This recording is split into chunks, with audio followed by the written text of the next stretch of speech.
Zdraví ľudia, ja si to nové videa a dneska to bude úplne trapné video a hrozné. Lebo, prečo? Jedáčko. GTA. Tam ty, alebo ja neviem čo. Ukážem vám čo. To hlúpy lúb, čo aj tu na. Robím 47 minút. Keď idem rovno, či keď idem rýchlo, tak dobre.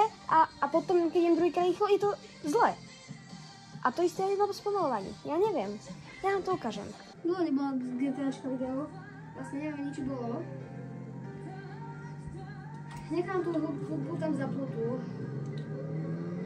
Ale ja vám ukážem, čo mi nejde na tom, hej? A GTA San Andreas dvojke chcete, tak dajte na to veľa lajkov. Takže, poprvé, je tam hlúpy, ale že hlúpy kontrast. Tento vytvára tú hlavu, podľa mňa to tiež ani neurobil. Dal na auto, na ktorom to je najťažšie urobiť. A volá sa to Media Hard, ja by som to povedal, že to je Media Pro.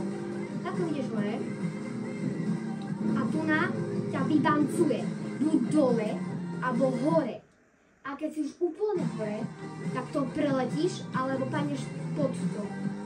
Je to úplne na nič. Ja vám pravím, toto videjko bude prevádzom 15 minútové. Ja to viac dole nepretočiť. Toto by malo ďalšie 30 minút.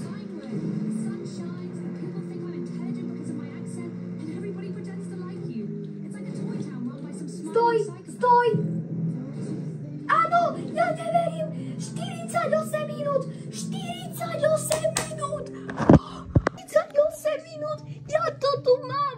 Ja neverím! Vy ste mi pomohli, ďakujem vám veľmi pekne, ďakujem. Dať like a odber. Čau! Čau!